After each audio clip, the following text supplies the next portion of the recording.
write a note on winding up of a company and discuss various grounds as per Companies Act 2013.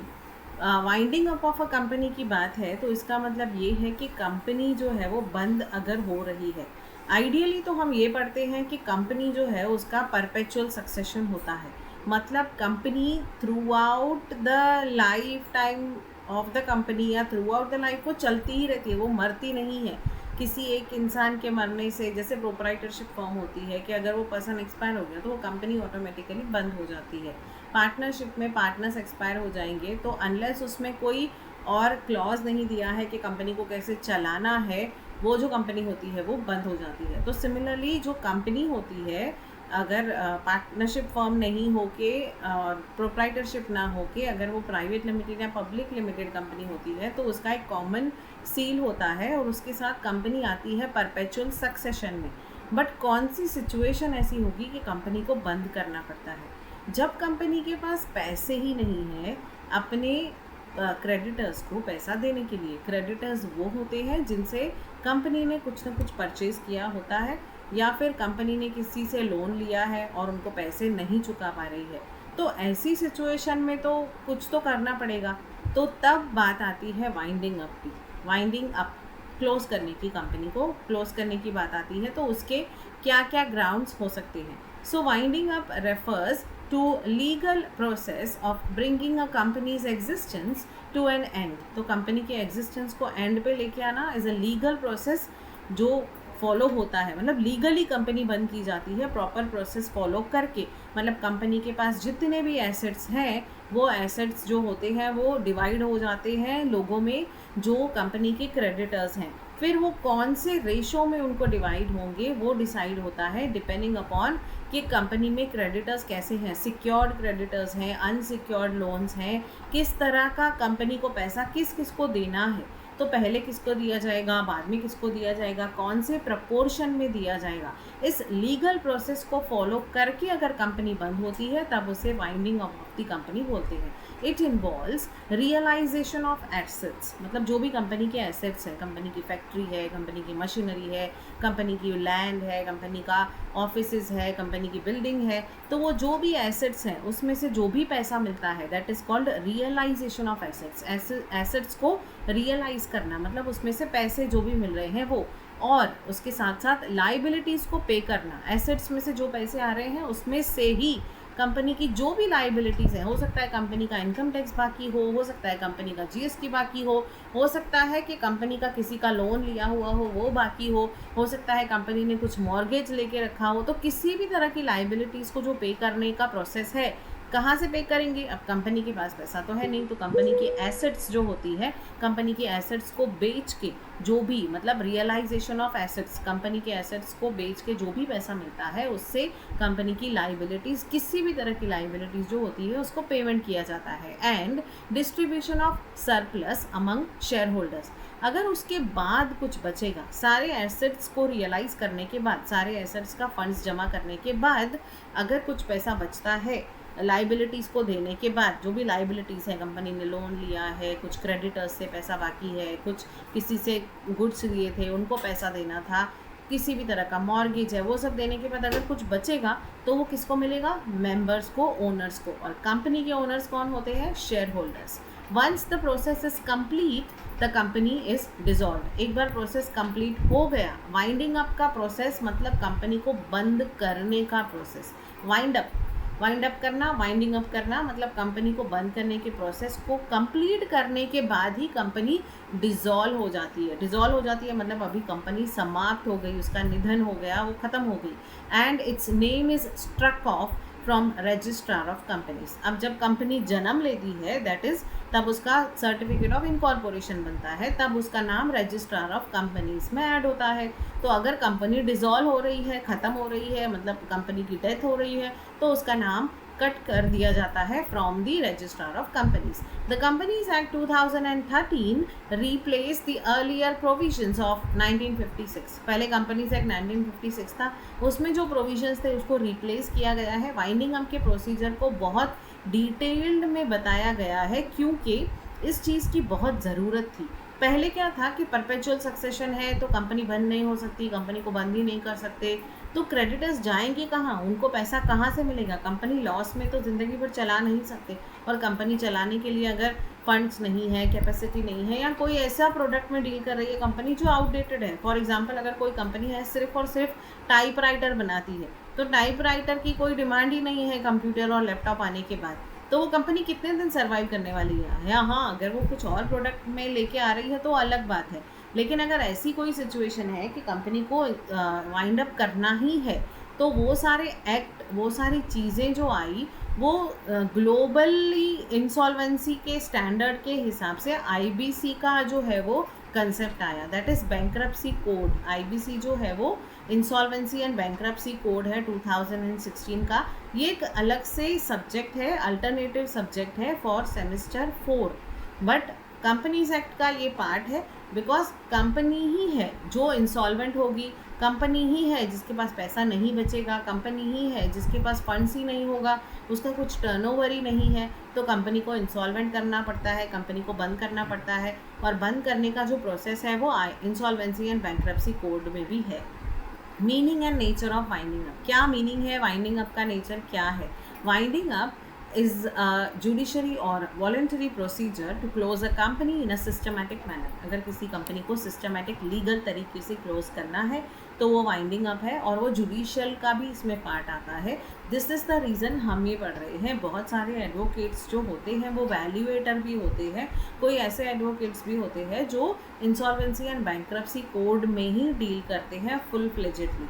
हो सकता है उन्होंने साथ में CA या ICWA या CS की पढ़ाई भी की हो, but otherwise also insolvency and bankruptcy code जो है वो जुडिशरी डिसाइड होता है, क्योंकि इसमें एक बेंच होती है जो अलग से बैठती है, जो NCLT और NCLAT के नाम से जानी जाती है, नेशनल कंपनीज लॉ ट्रिब्यूनल और national companies appellate law tribunal.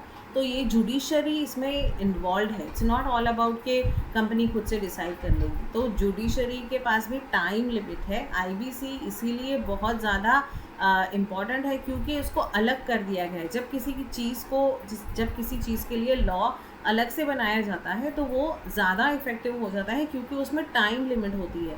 अगर यही केस नॉर्मल कोर्ट में होगा तो वहाँ पे इतने सारे केसेस पेंडिंग है, तो इस केस के लिए अलग से जगह, अलग से एक्सपर्टीज़ का आना और अलग से इन सारी चीज़ों को क्लोज़ करना टाइम लग सकता है। लेकिन IBC के हिसाब से टाइम लिमिट दी गई है कि 60 डेज़ या 90 डेज़, उस पीरियड में ये क्लोज़ होना चाहिए। जो भी केस कोर्ट के पास आया है उसको प्रॉपरली क्लोज़ करना चाहिए। उसमें एक बंदा डिसाइड होता है कि लिक्विडेटर नाम का होता है, कोर्ट अपॉइंट करती है कि ये जो बंदा होगा ये कंपनी का लिक्विडेटर होगा। लिक्विडेटर होगा मतलब कंपनी का लिक्विड जनरेट करेगा।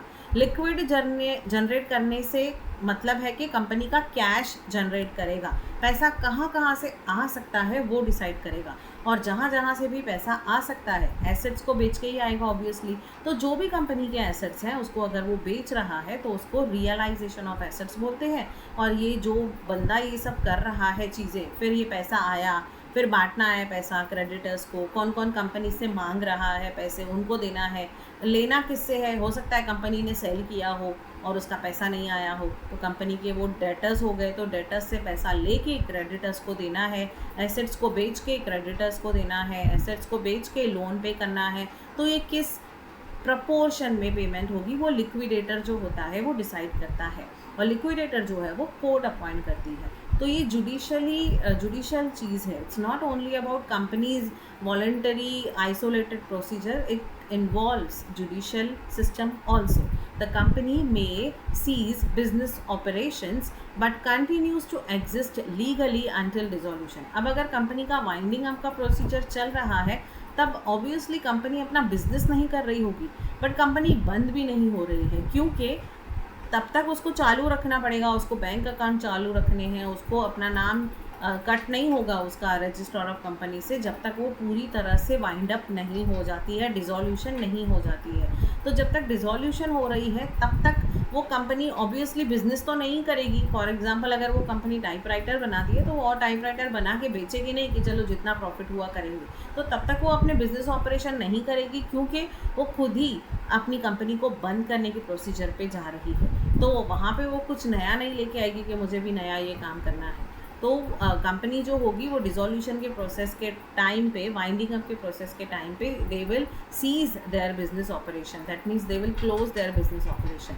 उसके बाद a liquidator is appointed. As I already told you that liquidator is a person who is appointed to do the realisation of the assets. He will take out the money whatever is available from whatever assets are with the company and investigate affairs कि company के क्या क्या किस किस के साथ contracts हैं, क्या है वो सब इन्वेस्टिगेट करेगा एंड देन डिस्ट्रीब्यूट करेगा अमाउंट को एज पर द लॉ में क्या लिखा हुआ है उस हिसाब से कि पहले सिक्योर्ड लोन्स जो है उनको पेमेंट जाएगी, अनसिक्योर्ड लोन्स को जाएगी, कौन से प्रपोर्शन में जाएगी, क्रेडिटर्स को जाएगी, छोटे कोई जो है प्रपोर्शन वाले उनको पहले पेमेंट जाएगी, जो बड़ा जिनका अमाउंट है उनको बाद में पेमेंट जाएगी. तो वॉट एवर जो भी सिचुएशन होगी उस हिसाब से वो जो लिक्विडेटर होगा वो डिसाइड करेगा. तो लिक्विडेटर एक पर्सन है जो कोई एडवोकेट भी हो सकता है, कोई चार्टर्ड अकाउंटेंट भी हो सकता है. मोड्स ऑफ वाइंडिंग अप, क्या मोड्स हो सकते हैं वाइंडिंग अप के?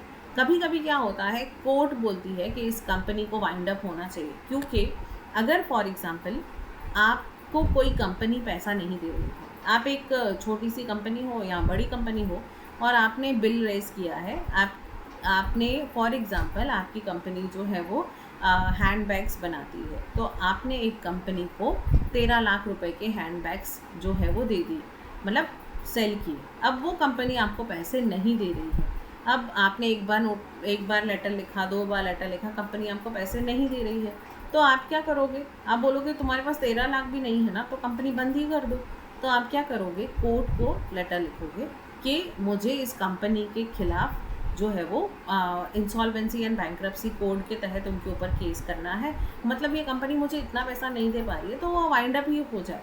तो ये क्या करेगी insolvency and bankruptcy code? Company का स्ट्रक्चर देखेगी कि सही में कंपनी के पास पैसा नहीं है, कि वो इतना पैसा भी नहीं दे रही है, तो वो उनको नोटिस भेजेगी. पहली बात तो अगर कंपनी के पास पैसा होगा तो नोटिस के टाइम पे ही मुझे मेरा पैसा मिल जाएगा वापस, जो भी मेरा अमाउंट है. लेकिन अगर कंपनी के पास सही में पैसा नहीं होगा तब कोर्ट डिसाइड करेगी कि इस कंपनी को तो बंद ही होना चाहिए, क्योंकि इस कंपनी के पास पैसा है ही नहीं कुछ भी देने के लिए. तो ये तो लोगों से माल या गुड्स कुछ भी लेती जाएगी और फिर पैसा देगी नहीं. इसीलिए ऐसे केसेस में कंपलसरी वाइंडिंग अप का ऑर्डर आता है.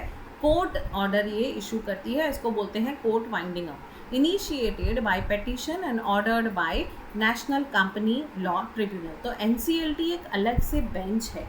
जैसे कि नॉर्मल कोर्ट्स होते हैं, वैसे बांद्रा में NCLT का भी एक बेंच है जो जजेस बैठते हैं, और ये कोर्ट अलग से है. ये सिर्फ और सिर्फ नेशनल कंपनी लॉ ट्रिब्यूनल के केसेस हैंडल करती है. इंसॉल्वेंसी एंड बैंक्रप्सी कोड के रिलेटेड केसेस हैंडल करती है. इसके पास आप मैट्रिमोनी का, डिवोर्स का, क्राइम का केस लेके नहीं जा सकते हो, ना ही प्रॉपर्टी का केस लेके जा सकते हो.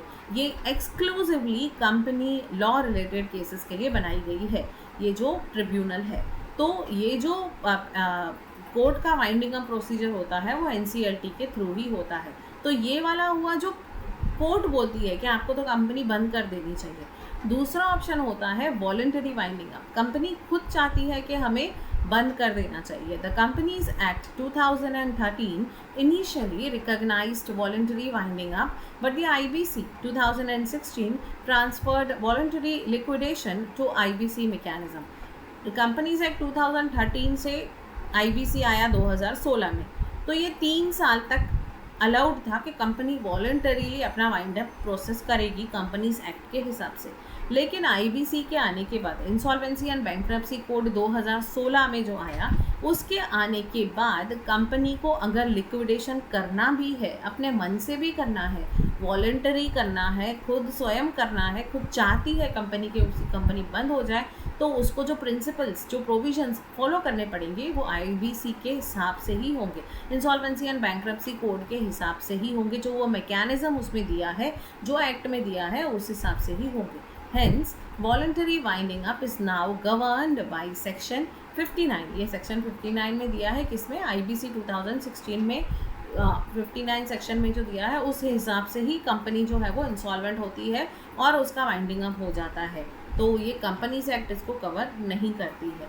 लेकिन 2013 तक 2016 तक कंपनीज एक्ट ही कवर कर रही थी winding up by voluntary also, but उसके बाद आईबीसी के आने के बाद अब आईबीसी के रूल्स जो है वो फॉलो करने पड़ते हैं। Who can file a petition for winding up before NCLT. अब कभी भी अगर कोई कंपनी को बंद करना है, खुद कंपनी को बंद करना है या किसी और को कंप्लेन करनी है कि ये कंपनी मुझे पैसा नहीं दे रही है तो इसका कंपनी बंद होना चाहिए, तो कहाँ आप पिटिशन फाइल करोगे? आप पिटिशन फाइल करोगे नेशनल कंपनी लॉ ट्रिब्यूनल, उसे एनसीएलटी का बेंच बोला जाता है। कंपनी इटसेल्फ, कंपनी खुद अपने लिए फाइल कर सकती है वाइंडिंग अप के प्रोसीजर के लिए, या उसका कोई क्रेडिटर, मतलब जैसे कि हमारे केस में मैंने अगर हैंडबैग्स दिए हैं 13 लाख के या 13 करोड़ के, तो कंपनी मुझे पैसे नहीं दे रही है, तो इन दैट केस मैं कंपनी की क्रेडिटर हूँ क्योंकि मुझे कंपनी से पैसे चाहिए, तो कंपनी मुझे दे नहीं रही है, तो मैं सीधा जाऊँगी एनसीएलटी में और मैं बोलूँगी कि भैया ये पैसा मुझे नहीं दे रहा है, इस कंपनी को बंद कर दो। तो यहाँ पे क्रेडिटर के पास ये पावर है। तो ये बहुत बड़ी चीज़ है। अगर किसी को किसी का पैसा नहीं मिल रहा है किसी कंपनी से, तो अगर वो कंपनी है एज़ पर कंपनीज एक्ट 1956, तो उसके ऊपर आप जो है वो ये केस कर सकते हो। आप अगर क्रेडिटर हो, आपके पैसे उसने नहीं दिए हैं, केस करने की भी ज़रूरत नहीं है। आपका एक नोटिस भी जाएगा ना, एक रिमाइंडर भी जाएगा ना, अगर एक मेल भी जाएगा ना कि अगर आपने पैसा नहीं दिया तो हम आपका एनसीएलटी में केस फाइल करेंगे। और एनसीएलटी ऐसी चीज़ है, उससे फास्ट कुछ है ही नहीं, तो फटाफट से केस का रिजोल्यूशन भी आ जाता है, डिसीजन भी आ जाता है, खर्चा उसमें लगता है बट काम आपका हो जाता है। लेकिन एक और बात है, आप डायरेक्टली नहीं जाओगे एनसीएलटी में, you have to show the proof कि मैंने कंपनी को पहला रिमाइंडर भेजा, रिमाइंडर नंबर 2 भेजा, रिमाइंडर नंबर 3 भेजा। आपको ये भी प्रूफ दिखाना पड़ेगा आपने कंपनी को लेटर भेजा। डिस्प्यूट क्या है? हो सकता है डिस्प्यूट हो, आपको लग रहा है कि 13 लाख के हैंडबैग्स है और कंपनी बोल रही है नहीं, आपका मटेरियल जो था वो गलत था, हैंडबैग एकदम गलत क्वालिटी के थे, आपको 13 लाख तो क्या 3 लाख भी नहीं मिलने चाहिए, तो डिस्प्यूटेड है। तो वो डिस्प्यूट का क्या रीज़न है, क्या आपका कन्वर्जेशन हुआ है, वो सारी चीज़ें आपको एनसीएलटी में बतानी पड़ेगी। उसके अलावा मतलब अब हम ये देख रहे हैं कि कंपनी को बंद करने की वाइंडिंग अप की पिटीशन कौन कौन फाइल कर सकता है। एक तो कंपनी खुद, एक तो कंपनी का क्रेडिटर मतलब जिसको पैसे लेने हैं कंपनी से। उसके अलावा कॉन्ट्रीब्यूटरी मतलब कोई शेयर होल्डर भी, अगर किसी शेयर होल्डर को लगता है कि इस कंपनी को वाइंड अप हो जाना चाहिए, उसके पास वैलिड रीजंस होने चाहिए, तो वो शेयर होल्डर कंपनी को वाइंड अप करने की पिटीशन फाइल कर सकता है एनसीएलटी बेंच के पास। उसके बाद रजिस्ट्रार ऑफ कंपनीज, अगर कोई कंपनी कोई भी नॉर्म्स को फॉलो नहीं कर रही है, अब रजिस्ट्रार ऑफ कंपनीज़ के जो नॉर्म्स होते हैं उसको हर कंपनी को फॉलो करने होते हैं कि जो जो प्रोसीजर है, जो प्रोविजंस है उसे फॉलो करने हैं। अगर फॉलो नहीं कर रही है तो रजिस्ट्रार ऑफ कंपनीज़ के पास पावर है कि वो जाके एनसीएलटी में पिटीशन फाइल कर सकती है कि this particular company should be winded of. उसके अलावा सेंट्रल गवर्नमेंट, उसके पास तो पावर है ही। अगर कंपनी को सेंट्रल गवर्नमेंट को लगता है कि कोई कंपनी गलत काम कर रही है, कोई ऐसी प्रोडक्ट्स में डील कर रही है जो प्रोहिबिटेड हैं या जो रेस्ट्रिक्टेड आइटम्स हैं, ऐसा कुछ भी है, आर्म्स एंड एम्यूनिशंस है, ड्रग्स है, या कोई ऐसी चीज़ है जो सेंट्रल गवर्नमेंट को लगता है ये कंपनी वाइंड अप होनी चाहिए, तो वो भी एनसीएलटी को दे सकती है। Any person authorised by central government, अब सेंट्रल गवर्नमेंट खुद तो नहीं करेगी, वो किसी पर्सन को अथोराइज करेगी कि ये बंदा जाके एनसीएलटी में अप्रोच करेगा और इस जो भी कंपनी है एबीसी, जो भी उसका नाम है, वो कंपनी जो है वो बंद होनी चाहिए। और उसके अलावा लिक्विडेटर भी, कभी कभी कोर्ट लिक्विडेटर अपॉइंट करती है और लिक्विडेटर खुद ही जाके कंपनी के वाइंडिंग अप की पिटीशन फाइल करता है। लिक्विडेटर वो होता है जो लिक्विड करता है, कंपनी के लिक्विड को एक साथ करता है। लिक्विड से हमारे कहने का मतलब ये होता है कि लिक्विड कैश मतलब कंपनी का कैश रियलाइज़ करता है। कहाँ से रियलाइज़ करता है? एसेट्स से। जो भी कंपनी के एसेट्स हैं, कंपनी ने किसी को लोन दिया है, कंपनी का पैसा कहीं बाकी है, डेटर से, एसेट बेच के, कुछ भी बेच के, तो अगर कंपनी का लिक्विड लेके आ रहा है, कैश लेके आ रहा है, क्यों लेके आ रहा है? ताकि क्रेडिटर्स को और जो भी कंपनी से मांगने वाले हैं उनको देने के लिए। तो लिक्विडेटर भी winding up of the petition कर सकता है। उसके बाद grounds for winding up under section 271। अब grounds of winding up companies act में दिए हैं, उसके लिए आईबीसी को रेफर करने की ज़रूरत नहीं है। तो कौन से केसेस में जो है वो वाइंडिंग अप की बात आ सकती है। एक तो कंपनी खुद स्पेशल रिजोल्यूशन पास कर रही है, मतलब 75% ऑफ द शेयर होल्डर्स को लगता है कि कंपनी बंद होनी चाहिए। अगर स्पेशल रिजोल्यूशन है मतलब मेजॉरिटी ऑफ द लोग यही चाहते हैं। यहाँ मेजॉरिटी से मतलब 51% नहीं है, यहाँ मेजॉरिटी जब स्पेशल रिजोल्यूशन की बात होती है तो 2/3 मतलब 75% of the members want that company should be dissolve. तो अगर वो स्पेशल रिजोल्यूशन पास करते हैं, स्पेशल रिजोल्यूशन जो है वो एक्स्ट्रा ऑर्डिनरी जनरल मीटिंग में या एनुअल जनरल मीटिंग में पास किया जा सकता है, क्योंकि उसके लिए मीटिंग तो रखनी पड़ेगी, तब तो ना वोटिंग होगी, तब तो ना रिजोल्यूशन पास होगा। तो मीटिंग होना ज़रूरी है। वो एक्स्ट्रा ऑर्डिनरी जनरल मीटिंग भी हो सकती है किसी एक स्पेसिफिक पर्पस के लिए, या फिर एनुअल जनरल मीटिंग भी हो सकती है। तो कंपनी खुद ही एक स्पेशल रिजोल्यूशन पास करती है अपने आप को बंद करने के लिए, वाइंडिंग अप के लिए। तो ये एक पहला रीज़न हो गया, पहला ग्राउंड हो गया रादर। और ऐसे केस में एनसीएलटी रिफ्यूज़ कर सकती है अगर उसे लगता है कि ये कंपनी जानबूझ के वाइंड अप कर रही है। अभी बहुत सारे केसेस ऐसे होते हैं, अगर हम इसमें टेक्निकली डीपली जाएंगे तो कंपनी अपने आप को बचाने के लिए लोन्स वगैरह से, जो लोन लेके बैठी होती है उनको एनपीए कर लेती है, नॉन परफॉर्मिंग एसेट्स कर लेती है, और कंपनी जो है वो चाहती है कि वो पैसे नहीं देना है, मतलब उसके इंटेंशन गलत होते हैं और उस वजह से वो जानबूझ के कंपनियां बंद करके फिर दूसरी खोल लेते हैं, फिर इधर पैसा खा के फिर दूसरी खोल लेते हैं। तो ऐसे केसेस में एनसीएलटी रिफ्यूज़ भी कर सकती है अगर उसे लगता है कि वाइंडिंग अप जो है वो बिल्कुल अननेसेसरीली है, नॉट रिक्वायर्ड है और इम्प्रॉपर इंटेंशंस की वजह से है। उसके बाद सेकंड रीज़न क्या ग्राउंड हो सकता है कंपनी को वाइंड अप करने का? Act against the sovereignty and integrity of India. तो एज आई टोल्ड कि कोई अगर ऐसी चीज़ है जो स्टेट की मतलब इंडिया की सोवरेनिटी के खिलाफ है, मतलब आर्म्स एंड एम्युनिशन है, ड्रग्स है, न्यूक्लियर पावर है, कोई ऐसी चीज़ें हैं जो इंडिया की इंटीग्रिटी और सोवरेनिटी को ख़राब कर सकते हैं, अगेंस्ट हैं उसके, तो ऐसे केसेस में भी एनसीएलटी की बेंच को अप्रोच किया जा सकता है for winding up of that company. तो वैन कंपनी ने कोई ऐसा काम किया है जिससे देश की सोवरेनिटी और देश की इंटीग्रिटी पे खतरा है, against security of the state, state की सिक्योरिटी को खतरा है और पब्लिक ऑर्डर के अगेंस्ट है, डिसेंसी के अगेंस्ट है, मोरालिटी के अगेंस्ट है, एथिकली वो चीज़ गलत है, तो इन सब चीज़ों के वजह से भी ये एक प्रॉपर ग्राउंड हो सकता है जहाँ पर कंपनी को वाइंड अप करने की नौबत आ सकती है। Fraudulent conduct of affairs, fraud कर रही है, लिटरली कंपनी का काम ही फ्रॉड करना है। If the company's business has been conducted in a fraudulent manner, मतलब फ्रॉड ही कर रही है कि आपके 40 दिन में पैसे डबल हो जाएंगे, चिट फंड्स, ये वो फालतूगिरी। तो ऐसे सब केसेस में company was formed for fraudulent और अनलॉफुल पर्पस, अनलॉफुल पर्पस के लिए बनाई गई है। तो ऐसी कंपनियां तो ऑब्वियसली पब्लिक इंटरेस्ट के लिए नहीं है, तो उनको पेनलाइज होना चाहिए। इसीलिए ट्रिब्यूनल ऐसी कंपनी को बंद करने की जो है वो परमिशन देती है और एक ग्राउंड हो सकता है कंपनी को वाइंड अप करने का। Default in filing financial statements, हो सकता है कंपनी फाइनेंशियल स्टेटमेंट को फाइल ही नहीं कर रही है, रिटर्न फाइल नहीं कर रही है, तो ऐसे केसेस में भी आपकी नौबत आ सकती है कि कंपनी को बंद कराया जा सकता है। If the company has been default for 5 consecutive financial years, 5 साल तक कंटिन्यूसली कंपनी ने रिटर्न नहीं भरा है, तो आपकी कंपनी बंद हो सकती है। आप 1 साल नहीं भरे, 2 साल नहीं भरे, 5 साल तो बहुत बड़ा टेन्योर दिया हुआ है टू रेक्टिफाई, कि आप चलो रेक्टिफाई कर लोगे। तो एनुअल रिटर्न्स, फाइनेंशियल स्टेटमेंट नहीं भरी, आपने अपनी रिस्पॉन्सिबिलिटी को पूरा नहीं किया, तो ये भी एक ग्राउंड हो सकता है कि कंपनी को बंद कराने के लिए।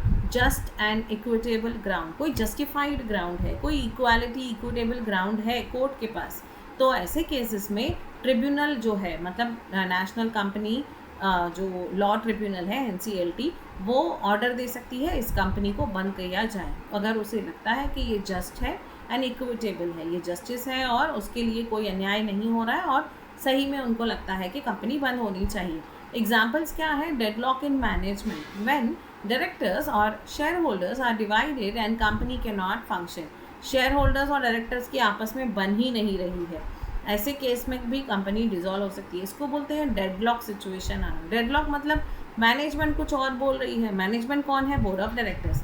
कंपनी के मालिक कौन है? Share holders. शेयर होल्डर्स कुछ और चाहते हैं, कंपनी चलाने वाले कुछ और चाहते हैं, ये दोनों की सहमति नहीं होगी तो कंपनी चलने वाली ही नहीं है। तो ऐसी सिचुएशन को बोलते हैं डेडलॉक। जब ये डेडलॉक बहुत बढ़ जाता है तब ट्रिब्यूनल ऑर्डर कर सकता है कि कंपनी जो है वो बंद की जाए। Loss of सब्सट्रैक्टियम। सब्सट्रैक्टियम मतलब कंपनी अगर कुछ जो सोचा था, उसने टारगेट अचीव किए थे, वो नहीं कर पा रही है। अगर से फॉर एग्जांपल कंपनी ने सोचा था कि हमारा इतना सेल्स होना चाहिए कि 10,000 करोड़ का एक साल में सेल होना चाहिए, तो 10,000 करोड़ का अगर 50 लाख भी नहीं हुआ तो एक बहुत बड़ा डिफरेंस है उनके विजन में और कंपनी के ऑब्जेक्टिव में। तो ऐसे केसेस में भी कंपनी का वाइंडिंग अप किया जा सकता है। Operation and mismanagement. Operation and mismanagement मतलब when conduct of affairs makes it impossible to continue business. तो ऐसी चीज़ें हैं, मैनेजमेंट इतनी ख़राब है तो कंपनी डिफ़िकल्ट है चलाना, इम्पॉसिबल हो सकता है। कंपनी को कोई लाइसेंस मिला हो किस पर्टिकुलर काम करने के लिए और कंपनी का वो लाइसेंस ही सस्पेंड हो गया because of operation and mismanagement. तो ऐसे केसेस में जब उनके पास लाइसेंस ही नहीं है तो कंपनी तो बंद ही करनी पड़ेगी, क्योंकि वो जो भी काम कर रहे हैं उसके लिए वो लाइसेंस की ज़रूरत है। Continuous losses rendering the business unviable. तो कंटिन्यूअस अगर लॉसेस है बहुत सालों से तो बिजनेस कैसे चलेगा, तो वो अनवायबल हो जाएगा। Break down of mutual trust in partnership like private companies.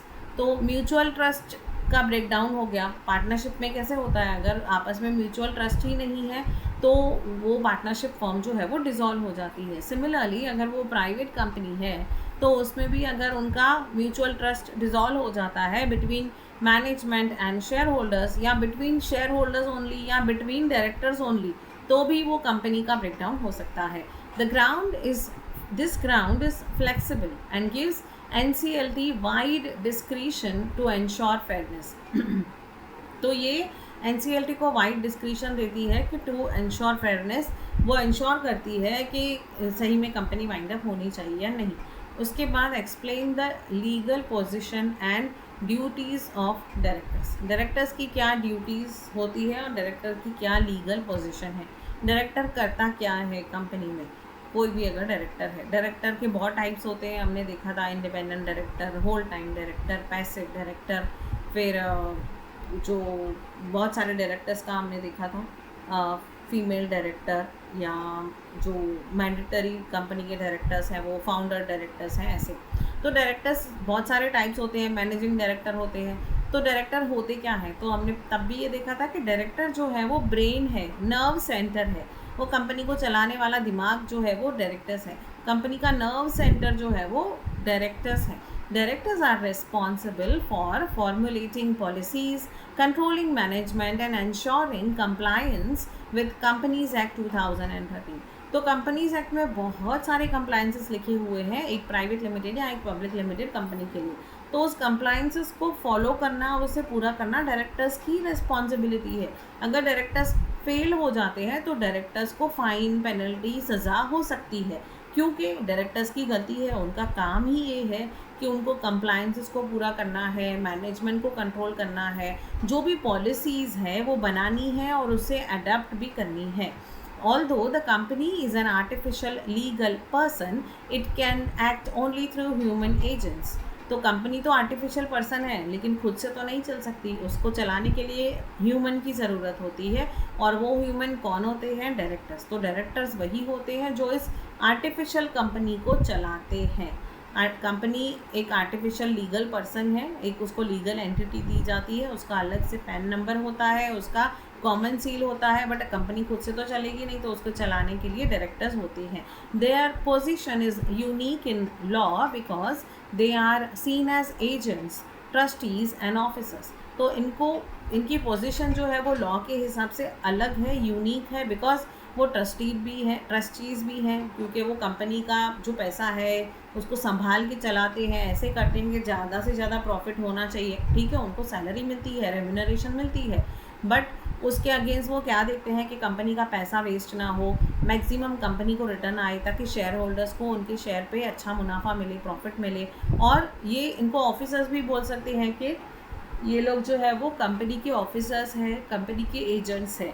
Depending on nature of their functions. तो उनका फंक्शन क्या है, हर डायरेक्टर हर काम नहीं कर रहा होता है। कोई डायरेक्टर HR डिवीज़न देख रहा होता है, कोई डायरेक्टर सिर्फ बिजनेस डेवलपमेंट देख रहा होता है, कोई डायरेक्टर बिजनेस प्रोक्योरमेंट देख रहा होता है, कोई डायरेक्टर सिर्फ परचेज का हेड कर रहा होता है। तो उसका जो भी फंक्शन है उस हिसाब से उसको अपने जो भी उसका काम है वो उसको करना होता है। The companies act 2013 lays down detailed provisions regarding their role. अब उनके रोल के हिसाब से क्या प्रोविजंस हैं वो कंपनीज एक्ट 2013 में दिए हैं। उनकी क्या पावर्स हैं, क्या रिस्पॉन्सिबिलिटीज़ हैं, क्या ड्यूटीज़ हैं, ताकि झगड़े ना हो, ट्रांसपेरेंसी हो और अकाउंटेबिलिटी हो कि डायरेक्टर ये डायरेक्टर इस चीज़ के लिए अकाउंटेबल है, ये डायरेक्टर इस चीज़ के लिए अकाउंटेबल है, ताकि अगर कंपनी कुछ गलत करेगी तो कंपनी को उठा के तो जेल में डाल नहीं सकते, भले ही वो लीगल पर्सन है, लेकिन कंपनी के बिहाफ पे डायरेक्टर्स ही होंगे। अगर उन्होंने गलत किया है तो कंपनी ने गलत किया तो कंपनी पे तो फाइन लगेगा, चलो, लेकिन गलत किया तो उसकी सज़ा भी तो होती है, तो उसकी सज़ा तो डायरेक्टर्स को देनी होगी। तो इसीलिए डायरेक्टर्स का रोल है कि कंपनी के बिहाफ पे वो अपनी ड्यूटीज़ को जो है वो एग्जीक्यूट करते हैं।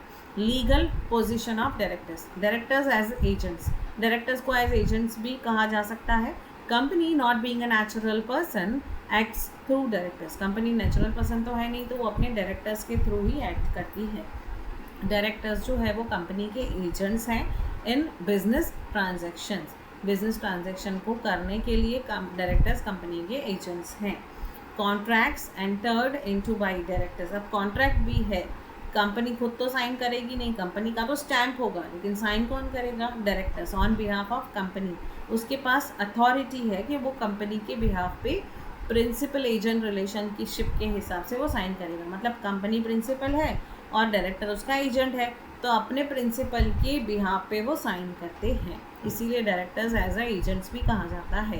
केस रेफरेंस क्या है इसमें, अगर इस चीज़ को समझना है कि डायरेक्टर्स जो है वो एजेंट्स भी होते हैं एज पर लॉ, तो फर्गुसन वर्सेस विल्सन का केस है जिसमें directors are agents and company is liable for the acts done by within authority. अगर अपनी अथॉरिटी में रहते हुए डायरेक्टर ने कोई काम किया है तो डायरेक्टर के कामों के लिए कंपनी लाइबल है, क्योंकि डायरेक्टर कंपनी के तरफ से ही तो काम कर रहे हो, अपने हिसाब से थोड़ी जाके कहीं भी साइन करेंगे या अपने हिसाब से थोड़ी वो करेंगे कि चलो मुझे 10 लाख का माल भेज दो।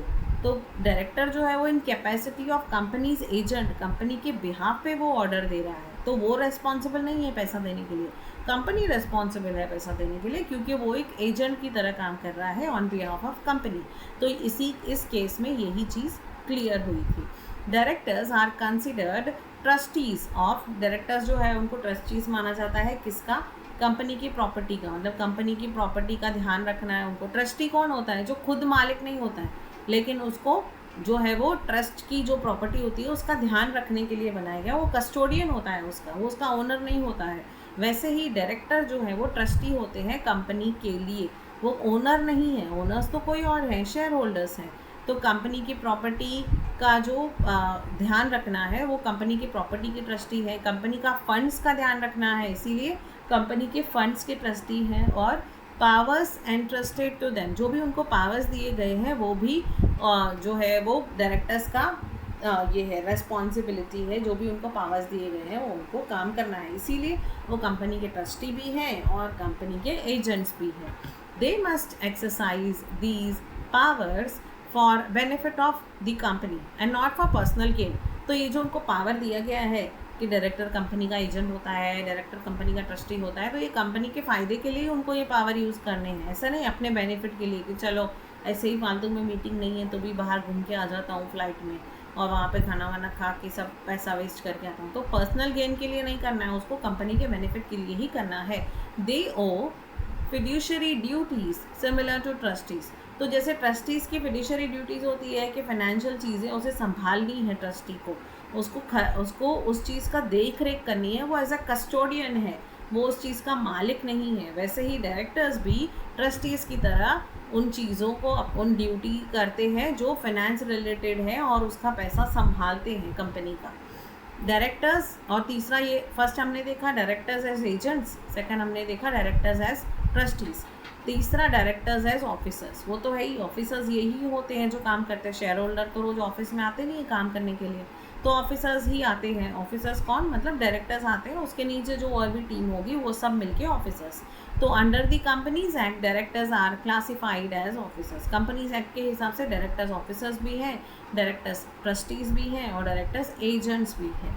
दे can be held liable for default such as, अगर स्टैट्यूटरी डॉक्यूमेंट को फाइल करने में लेट किया, आरओसी के हिसाब से ये रिटर्न फाइल होना चाहिए, इनकम टैक्स के हिसाब से ये रिटर्न फाइल होना चाहिए, जीएसटी के हिसाब से annual return, quarterly return, monthly return file होना चाहिए। अब अगर फाइल नहीं किया तो कौन रेस्पॉन्सिबल है? Director responsible, share holder responsible नहीं है, ना ही उसका सीए रेस्पॉन्सिबल है, ना ही उसका सीएस रेस्पॉन्सिबल है। रेस्पॉन्सिबल है तो कौन? जो डायरेक्टर है, क्योंकि डायरेक्टर ही कंपनी का ऑफिसर है, उसको ही काम करना है ये। अगर कंपनी में मिसमैनेजमेंट भी हो जाती है तो भी इसके लिए कौन रेस्पॉन्सिबल है? डायरेक्टर। फ्रॉड कोई हो रहा है तो यही माना जाएगा कि डायरेक्टर ने किया, क्योंकि डायरेक्टर ही तो कंपनी के बिहाफ पे साइन कर रहा है, डायरेक्टर ही तो कंपनी के बिहाफ पे सारे डिसीजन ले रहा है। तो फ्रॉड भी हो रहा है तो कंपनी का नाम तो आएगा, साथ ही साथ डायरेक्टर्स का भी आएगा। तो certain decisions can only be taken by directors, thus they act as the organs through which the corporate entity functions. तो इसीलिए इसको ऐसा ऑर्गन बोला जाता है जिसकी वजह से कंपनी पूरा फंक्शन कर रही है, मतलब ब्रेन। इन शॉर्ट अगर ये बोले तो ब्रेन है और नर्व सिस्टम है। डायरेक्टर्स जो है वो ब्रेन है कंपनी की और नर्व सिस्टम है जिसकी वजह से पूरी कंपनी, पूरी बॉडी चलती है। Their actions when authorized are regarded as actions of company. उसके उनके एक्शंस मतलब कंपनी के एक्शंस। अब कंपनी तो आर्टिफिशियल पर्सन है, तो खुद के एक्शन तो नहीं करेगी, जो डायरेक्टर उसके बिहाफ पे एक्शन करेंगे वो कंपनी के एक्शन माने जाएंगे। एंड डायरेक्टर देयर एक्शंस जो है वो कंपनी के ही माने जाएंगे। उसके बाद डायरेक्टर्स एज मैनेजिंग पार्टनर्स, जैसे कि डायरेक्टर्स जैसे कि पार्टनर होते हैं वैसे ही डायरेक्टर्स मैनेजिंग पार्टनर्स होते हैं। तो in closely held companies directors function like partners overseeing day to day activities. तो डायरेक्टर पार्टनर की तरह ही काम करता है, भले ही उसे पार्टनर का शेयर नहीं मिलता है लेकिन उसे रेम्यूनरेशन तो मिलती है मंथली। तो उस हिसाब से जो डायरेक्टर है वो पार्टनर की तरह काम करते हैं। डेली टू डेली रोज़ आते हैं जो फिक्स्ड होते हैं, जैसे कि हमने देखा था रेसिडेंट डायरेक्टर। रेसिडेंट डायरेक्टर वो होते हैं जो 182 डेज़ के लिए मिनिमम इंडिया में रह रहे हैं, मतलब वो रेसिडेंट है इंडिया के लिए, एनआरआई नहीं है, रेसिडेंट है। तो वो रेसिडेंट डायरेक्टर होगा जो रोज़ ऑफिस आ रहा होगा। तो in closely held companies director functions like partners overseeing day-to-day activities. However, unlike partners, they are not owners. लेकिन ये है कि पार्टनरशिप के लिए उसमें पार्टनर्स ही ओनर होते हैं। यहाँ पे ये ओनर नहीं है, ये मैनेजर्स हैं, ऑफिसर्स हैं, ट्रस्टीज़ हैं, एजेंट्स हैं, बट ओनर्स नहीं है, लेकिन काम तो पार्टनर वाला ही करते हैं। तो duties of directors under companies act, companies act के हिसाब से डायरेक्टर्स की ड्यूटीज़ क्या है? ये जो हम क्वेश्चंस कर रहे हैं ना, ये सारे इंपॉर्टेंट क्वेश्चंस हैं, not only from the point of view of exam but also from point of view of the general things which are important from the companies act। क्योंकि कंपनी एक्ट इतना बड़ा है, उसमें इतने सारे प्रोविजंस हैं, तो मेन जो चीज़ें हैं ना वो ये चिराग जैन सर ने बहुत अच्छे से इसको समराइज़ किया हुआ है। द एक्ट, अब ड्यूटीज़ क्या है डायरेक्टर्स की? The act codifies the duties of director in section 166। These duties are both fiduciary and statutory. तो ये दोनों ड्यूटीज़ जो है, एक्ट जो है डायरेक्टर्स की ड्यूटीज़ के बारे में बताती है सेक्शन 166 में। ये जो ड्यूटीज़ है, दो ड्यूटीज़ नहीं है, जो भी ड्यूटी है वो दोनों ही है, फिडिशरी भी है, स्टैट्यूटरी है भी है, मतलब कंपलसरी भी है, स्टैट्यूटरी मतलब मैंडेटरी जो बोल सकते हैं कि कंप्लायंस के हिसाब से है, और फिडिशरी भी है कि वो फाइनेंशियल रिलेटेड है, मतलब उनकी एक्ट पे डिपेंड करेगा कि कंपनी लॉस तो नहीं हो रही है। तो duty to act in accordance with the constitution of the company, मतलब कंपनी का कॉन्स्टिट्यूशन क्या होता है? जैसे हमने बात की थी कि हमारा जो कॉन्स्टिट्यूशन है, जो संविधान है, उसको भी कोई चेंज नहीं कर सकता है, मतलब उसके बेसिक स्ट्रक्चर को चेंज नहीं कर सकता है। वैसे ही एक कंपनी का जो कॉन्स्टिट्यूशन होता है उसमें memorandum of association and article of association होता है। तो मेमोरेंडम एंड आर्टिकल के प्रोविजंस के हिसाब से ही डायरेक्टर को काम करना है। तो कुछ चीज़ें तो मैंडेटरी होती है पब्लिक लिमिटेड कंपनी के लिए, वो चेंज नहीं की जा सकती है, वो उनका बेसिक स्ट्रक्चर है। लेकिन कुछ चीज़ें होती है जो कंपनी टू कंपनी चेंज हो सकती है, तो वो उनके लिए एमओए और एओए के हिसाब से ही काम करना है जो डायरेक्टर्स हैं। तो that is called fiduciary and statutory. Any action contrary to the constitution is ultra vires and void. अगर कोई भी ऐसा डिसीजन या कोई भी ऐसा एक्शन डायरेक्टर्स ले रहे हैं या कोई भी मैनेजिंग डायरेक्टर है, कोई एम्प्लॉय भी ले रहा है जो कॉन्स्टिट्यूशन के, कंपनी के कॉन्स्टिट्यूशन के मतलब मेमोरेंडम और आर्टिकल्स के खिलाफ है, तो वो अल्ट्रा वायरस है, मतलब वो गलत है, वॉइड है, वो खारिज हो जाता है। Duty to act in good faith, तो डायरेक्टर्स की ये ड्यूटी है कि वो गुड फेथ में काम करें, मतलब अच्छे फेथ में ही काम करेंगे, वो कंपनी के लिए अच्छा ही सोचेंगे, morally, ethically, financially. Directors must act in good faith to promote the objects of company for benefit of company as a whole. एक तो पूरी कंपनी एज अ होल की कंपनी का बेनिफिट होना चाहिए, उसके एम्प्लॉयज़ का भी बेनिफिट होना चाहिए, क्योंकि डायरेक्टर खुद भी एम्प्लॉयज़ है भले, लेकिन और भी तो एम्प्लॉयज़ हैं, तो उनका भी तो खर्चा पानी निकलना चाहिए, उनका भी अच्छा होना चाहिए, एम्प्लॉयज़ का अच्छा होना चाहिए, मतलब शेयर होल्डर्स का अच्छा होना चाहिए, और कम्युनिटी का भी। अब एक कंपनी जो होती है उसके लिए कॉरपोरेट सोशल रिस्पॉन्सिबिलिटी एक बड़ी चीज़ होती है, मतलब ना सिर्फ उनको खुद के लिए सोचना है, उनको एनवायरनमेंट के लिए भी सोचना है, ना सिर्फ उनको खुद के लिए सोचना है, कम्युनिटी के लिए भी सोचना है। वो दान कितना कर रही है, अगर वो कंपनी कुछ कमा रही है तो वो कॉरपोरेट सोशल रिस्पॉन्सिबिलिटी में कितना अपना योगदान दे रही है, वो ट्री कितना प्लांट कर रही है, वो अनाथ आश्रम में कितना डोनेशन कर रही है, वो पढ़ाई के लिए आसपास के एरिया के लोगों के लिए कितना डोनेशन दे रही है। तो ये सब भी कंपनी को के डायरेक्टर्स को देखना होता है, कंपनी को देखना है, उसके एम्प्लॉयज़ को देखना है, शेयर होल्डर्स को देखना है, आजू बाजू की कम्युनिटी को देखना है, एनवायरनमेंट भी ख़राब नहीं होना चाहिए। तो ये सारी चीज़ें मिलके उनकी जो कॉरपोरेट रिस्पॉन्सिबिलिटी होती है वो सिर्फ प्रॉफिट बनाने की नहीं है, उसके अलावा की चीज़ों को भी देखना है, कंप्लायंसेस को भी देखना है कि कंप्लायंस सब प्रॉपर है या नहीं, कंपनी एक्ट के हिसाब से, वो रजिस्ट्रार ऑफ कंपनीज के हिसाब से, इनकम टैक्स के हिसाब से, प्रोविडेंट फंड सही है या नहीं, टीडीएस सही है या नहीं, बहुत सारी चीज़ें हैं जो सब कुछ डायरेक्टर्स को देखना है। ऑब्वियसली एक डायरेक्टर नहीं देखेगा, जिसमें जिसकी एक्सपर्टीज़ होगी वो उस चीज़ में देखेगा। ड्यूटी, थर्ड पॉइंट है duty to exercise duties with due and reasonable care. तो ड्यू डिलीजेंस रखना है, उनको रीजनेबल केयर लेना है, ध्यान से आँखें और दिमाग खुला रख के काम करना है, ऐसा नहीं कि अंधाधुंध काम कर रहे हैं, तो उनको जो है वो रीजनेबल केयर लेना है, स्किल डिलीजेंस यूज़ करना है, और अपना जजमेंट लेके ऑफिशियली सोच के या फिर जो भी रैशनली सोच के, ऑफिशियली नहीं रैशनली सोच के कि क्या सही होना चाहिए कंपनी के हिसाब से सबके लिए, वो उनको वैसा डिसीजन लेना होता है। Fourth, avoid conflict. उनका ये ड्यूटी है कि कॉन्फ्लिक्ट ऑफ इंटरेस्ट जो है वो अवॉइड हो, मतलब अगर किसी का इंटरेस्ट है, अगर डायरेक्टर, मैं खुद इस कंपनी में डायरेक्टर हूँ और अगर मैं कंपनी प्लान कर रही है कि चलो कंपनी ये प्लान कर रही है कि सारे जो भी स्टाफ हैं उनको सबको हम एक एक बेडशीट देंगे, तो मेरी एक बेडशीट की भी इंडस्ट्री है या फिर मेरे हस्बैंड की बेडशीट की इंडस्ट्री है,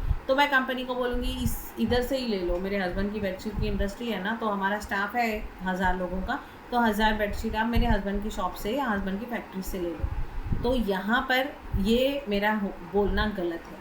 तो जहाँ पर भी मेरा इंटरेस्ट है तो वहाँ पर मैं उसको कॉन्फ्लिक्ट को अवॉइड करूँ, या तो मैं बता दूँ कि मेरे हस्बैंड की भी बेडशीट की इंडस्ट्री है, आप चाहो तो यहाँ से ले सकते हो, या फिर मैं उसमें वोटिंग ही ना करूँ क्योंकि मेरा इंटरेस्ट है उस चीज़ में।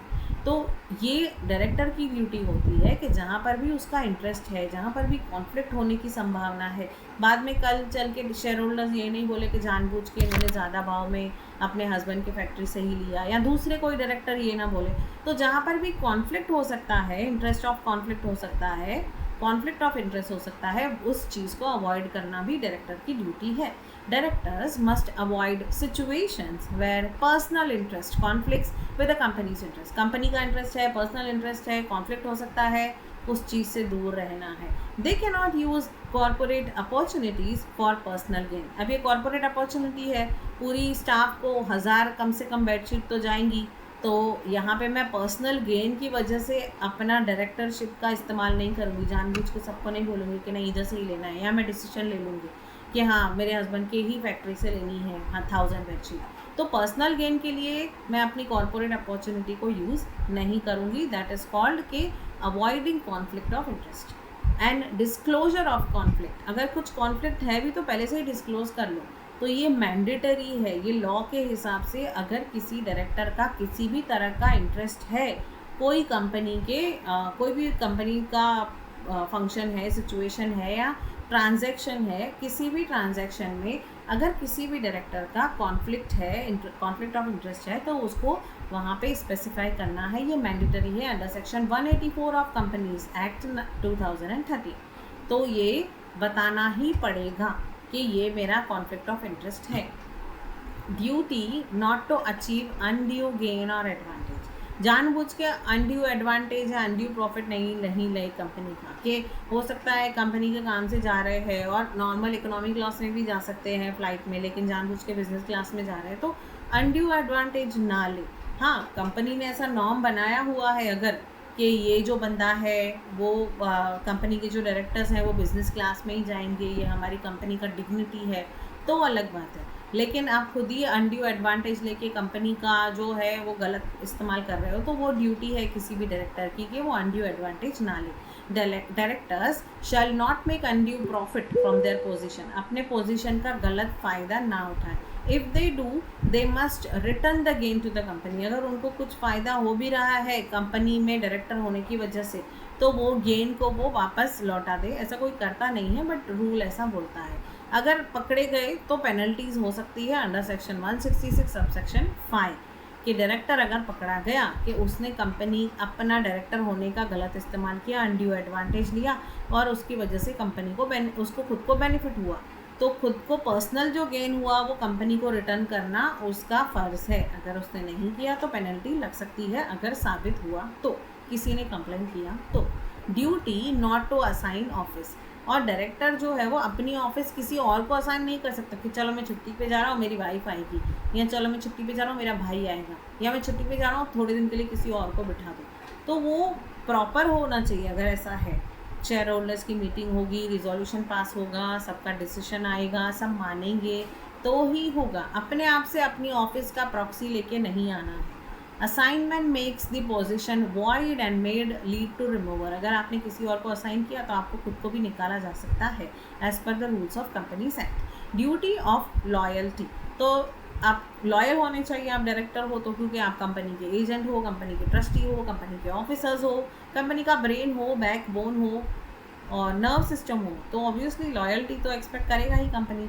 तो directors must place company interest above personal interest, they must not engage in competing business और मिस यूज़ कॉन्फिडेंशियल इन्फॉर्मेशन, तो कंपनी की कोई भी कॉन्फिडेंशियल इन्फॉर्मेशन को लीक भी ना करें। हो सकता है कंपनी कोई नया प्रोजेक्ट लेके आ रही है, हो सकता है कंपनी का कुछ अलग फॉर्मूला है, कोई ऐसा प्रोडक्ट है जो उनको लीक नहीं करना है, तो कंपनी की कॉन्फिडेंशियल इन्फॉर्मेशन उसे लीक नहीं करनी है, क्योंकि वो डायरेक्टर है उसे तो पता ही होगा सब, तो वो लीक नहीं करना चाहिए। कॉन्फिडेंशियलिटी मेंटेन करें, तो नॉन डिस्क्लोजर एग्रीमेंट साइन किया जाता है बहुत सारे केसेस में कि वो अपनी जो कंपनी की जो चीज़ें हैं वो डिस्क्लोज नहीं करेगा, कंपनी के सीक्रेट्स मेंटेन करेगा, कॉन्फिडेंशियलिटी मेंटेन रखेगा, बिजनेस सीक्रेट्स हैं, फाइनेंशियल डेटा भी रिटेन रखेगा। ऐसा नहीं पता चल गया तो सबको बता देगा कि कंपनी का लॉस है, कंपनी या फिर कंपनी का तो पता है 1000 करोड़ का फ़ायदा हुआ, तो वो कुछ सेंसिटिव इन्फॉर्मेशन जो है ऐसी कोई भी चीज़ें उसे लीक नहीं करनी है। इवन आफ्टर इस टर्मिनेशन, वो निकल गया है डायरेक्टरशिप से, वो चला गया है, फिर भी उसको उसकी रिस्पॉन्सिबिलिटी है कि वो कंपनी की जो सीक्रेट्स हैं उसको डिस्क्लोज ना करे, उसे कॉन्फिडेंशियल मेंटेन करे। ड्यूटी टू अटेंड मीटिंग्स, अब डायरेक्टर का काम है कि ड्यूटीज़ है कि मीटिंग अटेंड करनी है। बोर्ड मीटिंग तो डायरेक्टर्स की होती है, कमिटी मीटिंग होती है वो भी उसे अटेंड करनी है। ऐसा नहीं बोल सकता कि मैं मीटिंग में नहीं आऊँगा, मैं सिर्फ जो डायरेक्टर हूँ वो मैं अपना काम करूँगा, तो उसको आना पड़ेगा। अगर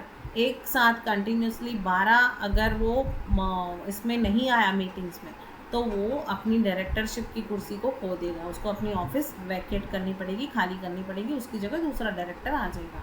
duty to prepare and approve financial statement, अब डायरेक्टर खुद तो फाइनेंशियल स्टेटमेंट नहीं बनाएगा, जो ऑडिटर होगा, चार्टर्ड अकाउंटेंट होंगे वो बनाएंगे। तो डायरेक्टर की रिस्पॉन्सिबिलिटी है कि उसकी एक्यूरेसी को अश्योर करे, क्योंकि जो भी चार्टर्ड अकाउंटेंट होगा, सीए होगा या ऑडिटर होगा, जो भी होगा, तो उसको तो नहीं पता है कि कंपनी का डेटा क्या है क्या नहीं है। उसको जो भी डेटा डायरेक्टर प्रोवाइड करेंगे उस हिसाब से वो फाइनेंशियल स्टेटमेंट बना के देगा। तो इसकी रिस्पॉन्सिबिलिटी है, डायरेक्टर्स की रिस्पॉन्सिबिलिटी है कि वो accuracy correct data return filing के लिए प्रोवाइड करें। तो रिटर्न फाइलिंग के लिए, बोर्ड रिपोर्ट्स के लिए